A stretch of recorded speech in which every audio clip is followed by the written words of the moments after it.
Captain Xanthara had spent 14 cycles studying human combat footage, cataloging their weaknesses with scientific precision. Slow reflexes, fragile bones, laughably primitive equipment. She'd written 3 dissertations on human tactical failures, but now she's trapped in a bunker with Sergeant Marcus Chen, watching him do something that breaks every law of military logic she's ever learned. Something that makes her question whether the hegemony has been fighting the wrong war entirely. It's because what looks like weakness might be the deadliest weapon in the known galaxy. In 3 parts, witness a revelation that will change how you see human nature forever. The concussion blast threw me against the bunker wall hard enough to crack my combat visor. My left mandible ached. The human hit the opposite wall and slumped. Perfect. I checked my tactical chronometer, 14:37 local time. The Terran Union's 47th Infantry had held this position for exactly 4 hours and 12 minutes longer than my projections indicated. Annoying, but well within acceptable parameters for my research. Command, this is Captain Xanthara. Bunker 7 Alpha secure. 1 human prisoner obtained. I activated my field recorder and approached the unconscious Terran soldier. Male, medium build, standard issue armor that wouldn't stop a child's training weapon. His name tag read, Chen. Sergeant rank insignia barely visible through the dirt and carbon scoring. I prodded him with my rifle barrel. He groaned but didn't wake. Weakness observation. Number 247.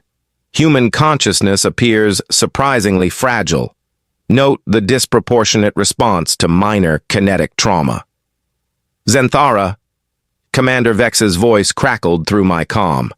Intelligence wants that human alive and functional. Don't break it before the interrogation specialists arrive.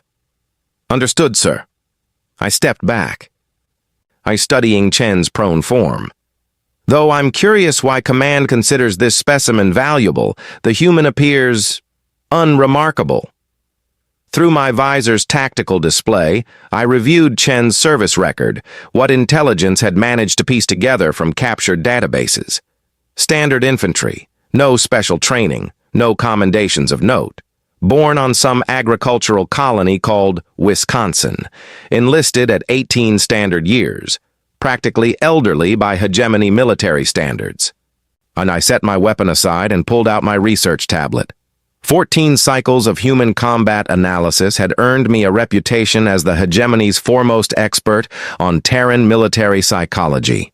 My doctoral thesis, Cognitive Limitations in Human Tactical Decision-Making, was required reading at the War College.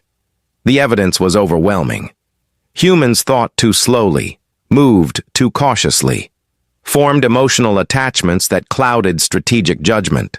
And they telegraphed their intentions through facial expressions that any competent soldier could read like tactical displays. Chen stirred. His eyes opened, those disturbing forward-facing predator eyes, and focused on me with what I'd learned to recognize as human confusion. He sat up slowly, one hand pressed to his head. Where? His voice came out as a croak. He cleared his throat and tried again. Where's my squad? Dead. I kept my tone clinical. Your defensive position was overrun approximately... I checked my chronometer again. 37 minutes ago. His face went through a series of micro-expressions I cataloged automatically. Shock, grief, anger, resignation, textbook human emotional cascade. I made a note. You gonna kill me now? Chen asked. No fear in his voice. Interesting. My research indicated humans typically displayed significant anxiety markers when captured. That depends entirely on your cooperation. Sergeant Chen, he laughed. Actually laughed. Sergeant? Shit. Somebody's been reading old files. I got busted back to private 3 months ago. I frowned, checking my data. For what infraction? Told a lieutenant his plan was stupid. Chen rubbed his temples. Turned out I was right, but apparently that's not the point. This fit my theoretical framework perfectly. Human military hierarchy discouraged tactical innovation from subordinates, and their rigid command structures prevented adaptation to changing battlefield conditions. I'd written extensively about this weakness. "You find that amusing?" I asked. "Lady, if I don't laugh, I'll probably start crying, and crying never solved anything." He looked around the bunker, taking in the destroyed equipment, the bodies of his fellow soldiers, the hegemony tactical symbols I'd spray-painted on the walls. "Though I gotta say, your boys work fast. This place was locked down tight an hour ago." "The hegemony's tactical superiority is well documented," I said. "Human defensive doctrines are predictable. Your species lacks the cognitive flexibility for true strategic innovation." Chen stared at me for a long moment. Then he started laughing again. "Cognitive flexibility, damn. You've been studying us real close, haven't you?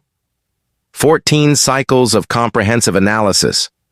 I couldn't keep the pride out of my voice. I probably know more about human military psychology than most humans do." "No doubt." Chen struggled to his feet, moving with the careful deliberation of someone testing for injuries. "So what's your expert opinion, Doc? How long before your people finish mopping up the rest of my unit?" I consulted my tactical projections. "Resistance in this sector should collapse within 6 hours. Your command structure is already fragmenting. We've intercepted 17 separate distress calls in the past hour alone." 17? Chen's eyebrows raised. "Huh. That's actually pretty good." The comment struck me as odd. I would have expected despair, not what sounded almost like satisfaction. "Good? Your forces are being systematically eliminated." "Yeah. But 17 units still reporting means 17 units still fighting."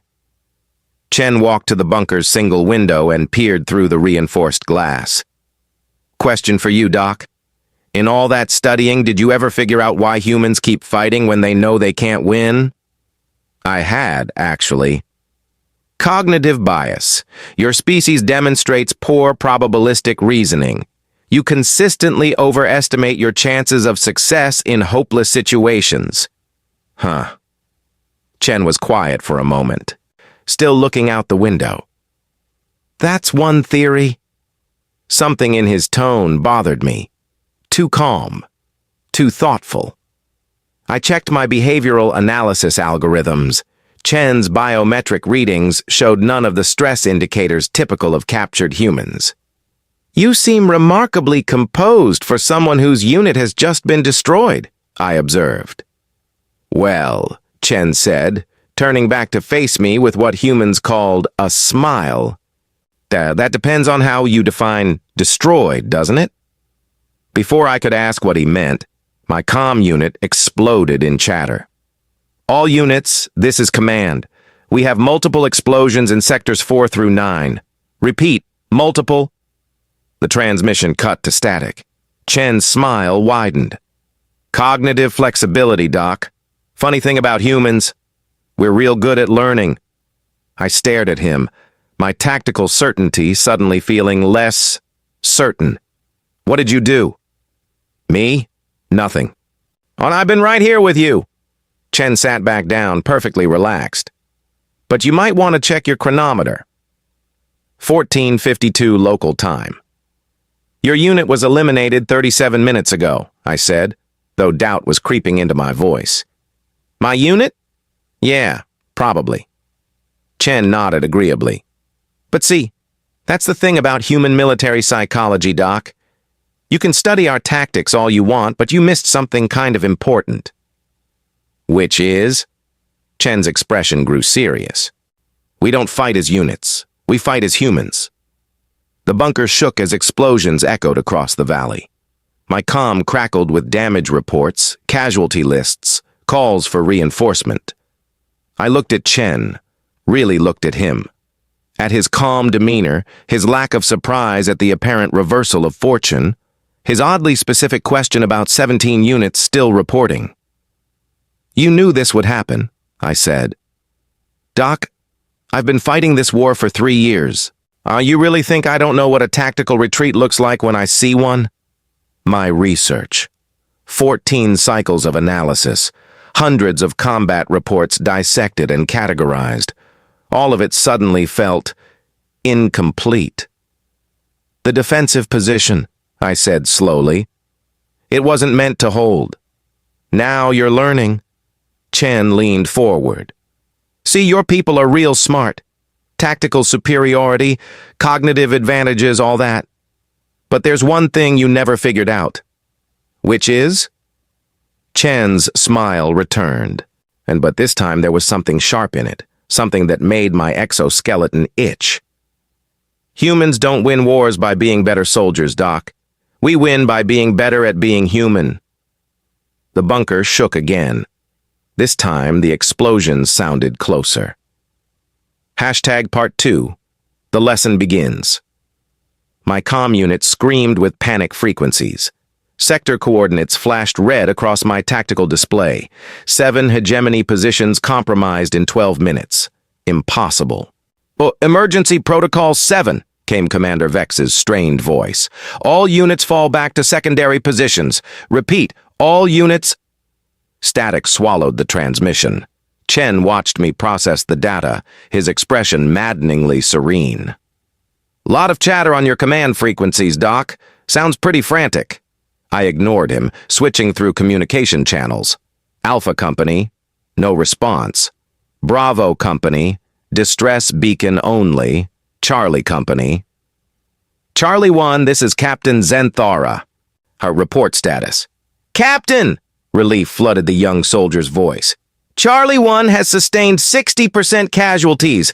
Unknown human forces appeared from... They came from everywhere, ma'am. The tunnels, the trees, even the goddamn sky. How did they... The transmission ended abruptly. I stared at my tactical display. 37 minutes ago, my scanners had confirmed complete elimination of human forces in a 12-kilometer radius. The math was simple. 847 confirmed human casualties. 0 hegemony losses, total tactical superiority achieved. Yet somehow humans were launching coordinated attacks across 7 sectors simultaneously. This is impossible, I muttered, running probability calculations. Our intelligence showed... Your intelligence showed exactly what we wanted it to show, Chen interrupted. He'd moved to the bunker's equipment locker and was casually examining the contents. Mind if I grab some of that water? Getting shot makes a guy thirsty. Stay away from the equipment. I raised my rifle, though something felt off about the gesture. Chen didn't seem particularly concerned about being shot. Relax, Doc. I'm not going anywhere. He pulled out a water pack anyway and cracked the seal. Besides, you need me alive for your research, right? All those questions about human psychology? He was right, though I hated admitting it. Sit down. No hands visible. Sure thing. Chen settled back against the wall, water pack in one hand. So, want to hear what you got wrong? I didn't get anything wrong. Human tactical behavior is well documented. In controlled environments, training exercises, small-scale engagements. Chen took a long drink. But you never studied us during an actual war, did you? I had, actually. Extensively. The Kepler campaign, the Proxima siege, dozens of smaller conflicts, and all thoroughly analyzed and categorized. Chen seemed to read my thoughts. You studied the battles, Doc, not the war. There's no meaningful distinction. Really? Chen gestured toward my still crackling comm unit. Then explain what's happening out there. I couldn't. According to every model, every projection, every piece of tactical doctrine I'd studied, the human resistance should have collapsed hours ago. Instead, and they were somehow mounting a coordinated counteroffensive with forces that shouldn't exist. Tell me, I said. Chen smiled. Cost you my water ration. What? Joke, Doc. Old human tradition, prisoner of war humor. He set the water pack aside. But I will tell you. See, you made a fundamental error in your research. Which was? You assumed human units fight like your units fight. Individual pieces on a game board, each with specific roles and capabilities. Chen leaned forward. That's not how it works. Explain. Take my squad. 23 soldiers, right? You killed 23 soldiers and captured one. Simple math says you eliminated one complete tactical unit. I nodded. The logic was sound. Except you didn't account for Kowalski. Who? Private Kowalski. Joined up 6 months ago, straight from agricultural college. Kid knew more about tunnel systems than our entire engineering corps. Chen's expression grew distant. We used to call him Mole Boy. He hated it. How is this relevant? 3 weeks ago, Kowalski started mapping every drainage tunnel, maintenance shaft, and sewer line in a 50-kilometer radius. Not because command ordered it, because he was homesick and digging reminded him of home. The pieces clicked together in my mind with awful clarity.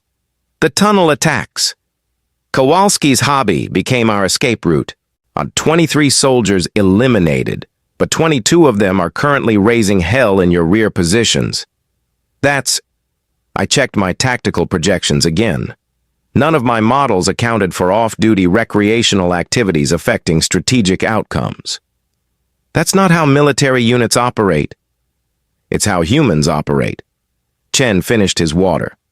You studied our tactics, our equipment, our command structures, but you never studied our people. My comm unit crackled again. Any unit? Any unit. This is Firebase Delta. We are under attack by forces moving through subterranean passages. Repeat, they're coming from underground. How the hell are they? Another cutoff. You want another example? Chen asked. Sergeant Martinez, my former squad leader before I got busted down. Martinez has this thing about always knowing where the nearest medical station is. Obsessive about it. Memorizes evacuation routes, supply caches, casualty collection points. Medical preparedness is standard protocol. For the medical corps, Martinez was infantry, but his brother died in the Vega incident because nobody knew where the field hospital was. Chen's voice softened. So Martinez made damn sure that would never happen again? I failed to see your forces have been hitting our casualty collection points for the past hour. Textbook tactics. Deny medical support, break morale. Chen smiled grimly. Except Martinez relocated every medical cache in the sector 3 days ago. Your intelligence was perfect and perfectly useless. I stared at him. You're saying individual psychological quirks affected major tactical decisions? I'm saying you can't understand human warfare without understanding humans. Chen stood up slowly.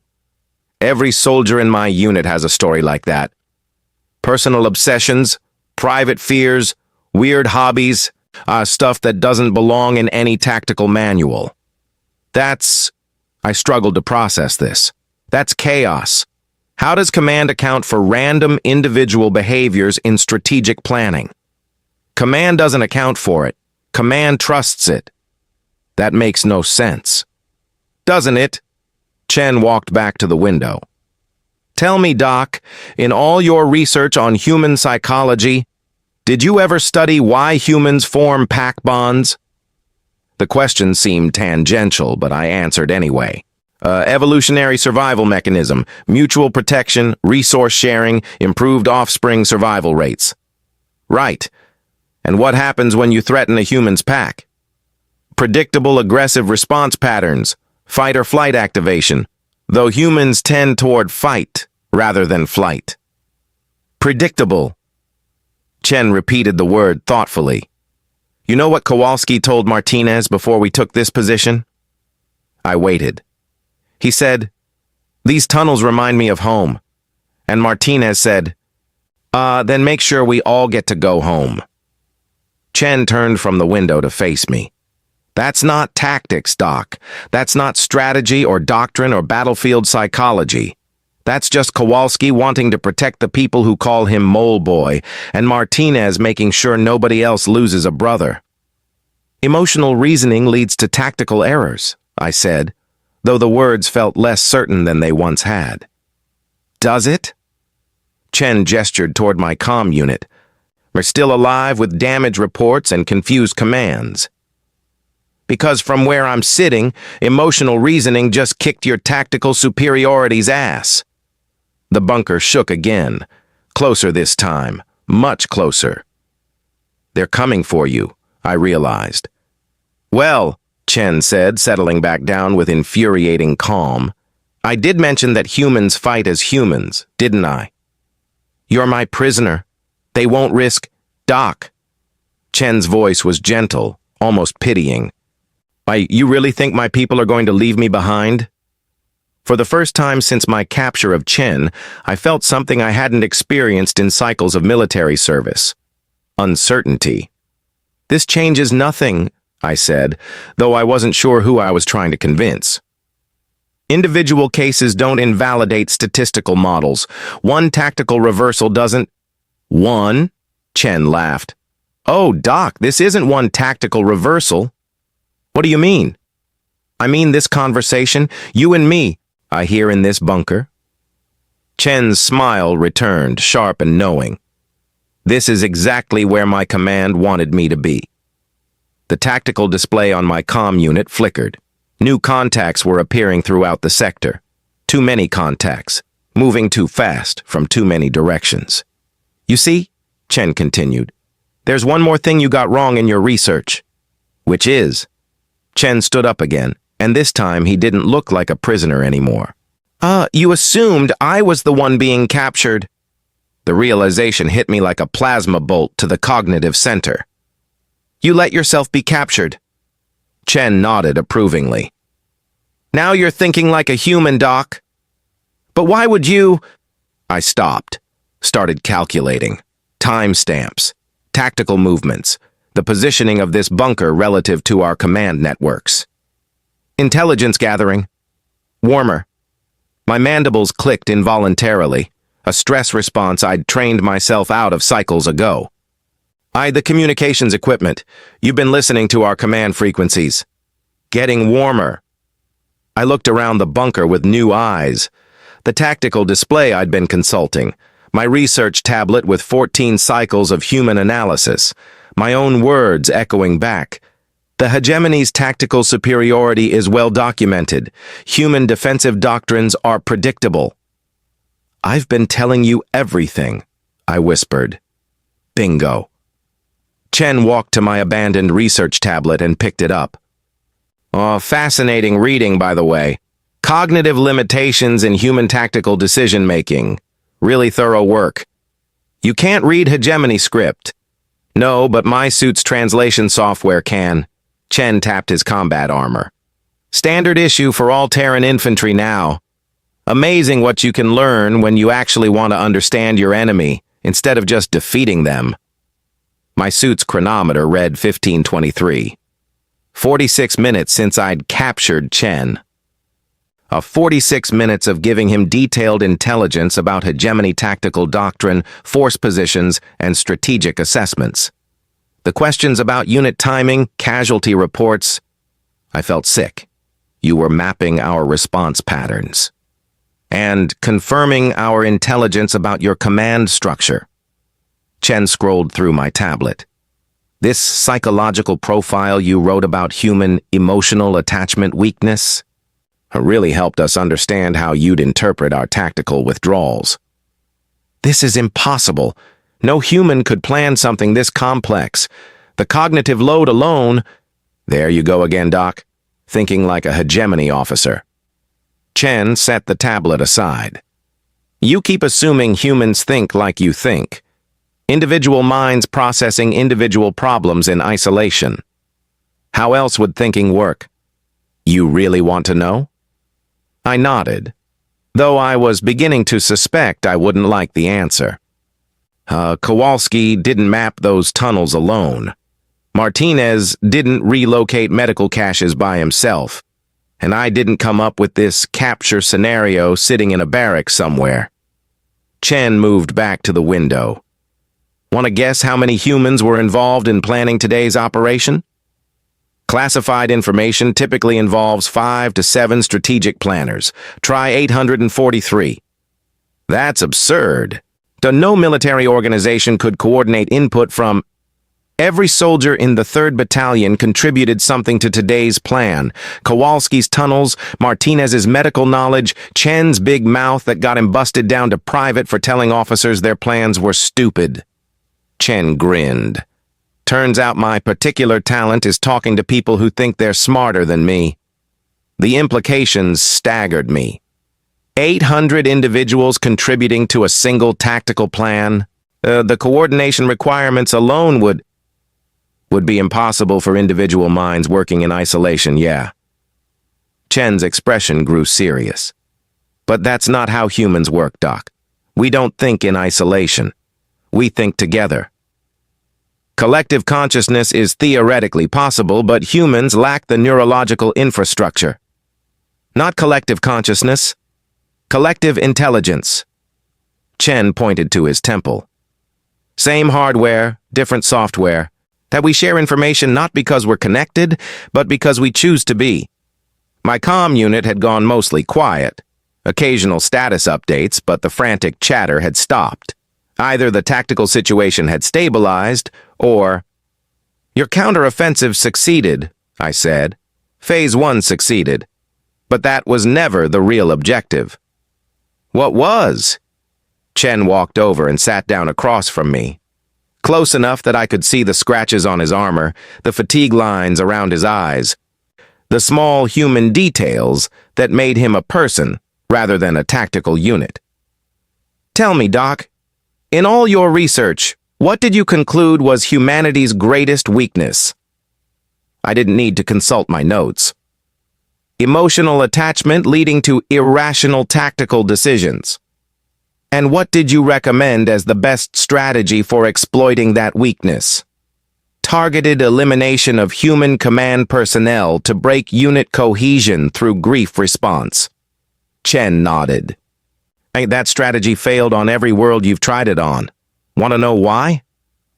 Inadequate intelligence about command structures? Nope, because you're still thinking like hegemony officers. Chen leaned forward. You see emotional attachment as weakness because in your society, it is. Hegemony command structure depends on rational hierarchy and individual competence. When you lose a superior officer, the unit becomes less effective. Obviously. But when humans lose someone they care about, something different happens. Chen's voice grew quiet. We don't become less effective, Doc. We become more human. I don't understand. Kowalski's tunnel maps? He started that project after his bunkmate died in a cave-in. Chen stood up and walked to where his gear had been stacked. Every weakness you cataloged, every irrational emotional response, they're not bugs in human psychology, Doc. They're features. Features? Kowalski doesn't map tunnels because he's homesick. He maps them because he never wants to watch another human die trapped underground. Martinez doesn't memorize medical procedures because he's paranoid. He does it because losing one brother taught him the value of every life. I don't mouth off to superior officers because I'm insubordinate. Chen picked up his helmet and turned to face me. I do it because I've learned that being right is more important than being respectful. The pieces fell into place with terrifying clarity. You weaponized grief. We weaponized caring. Chen's smile was sad now. Every human you've killed, every tactical victory you've achieved, I just made the rest of us more determined to protect what we have left. That's... I struggled for words. That's monstrous. Is it? Or is it just human? Before I could answer, the bunker's external sensors chimed, multiple contacts approaching, moving fast. Chen put on his helmet. That'll be my ride. Your extraction team. My friends. He walked to the bunker's entrance and began working the manual release. Hey, Doc. Want some free advice for your next research project? What? Stop studying humans like we're a military problem to be solved. Start studying us like we're people you might want to understand. The bunker door cycled open. 6 figures in Terran combat armor stood outside. But they weren't pointing weapons inward. They were facing outward, in a defensive perimeter around the entrance. Marcus! A woman's voice, filled with relief. You okay in there? Fine, Sarah. Yeah, just having an educational conversation with our guest. Chen turned back to me one last time. The really funny thing, Doc? All that research you did, all those dissertations about human weakness, you were absolutely right about one thing. Which was, humans are predictable. Chen stepped toward the door. We will always, always come for our people. Every time. No exceptions, no matter the cost. He paused at the threshold. The question your command should be asking isn't how to exploit that predictability. It's whether you really want to fight a war against an enemy that never leaves anyone behind. Chen disappeared through the doorway. I could hear voices outside, tactical updates, status reports, the casual banter of soldiers checking on each other's welfare. Human voices, talking like humans. After a few minutes, one of the armored figures appeared in the doorway. The woman Chen had called Sarah. Captain Zenthara? Her voice was professional, respectful. I'm Lieutenant Sarah Vasquez, Terran 3rd Battalion. I'm here to discuss terms for a prisoner exchange. I'm a prisoner now? Only if you want to be. Vasquez stepped into the bunker, hands visible and empty. But Chen suggested you might be interested in a different arrangement. Which is? Cultural exchange program. You teach us about hegemony tactical doctrine. We teach you about humans. I looked at my research tablet.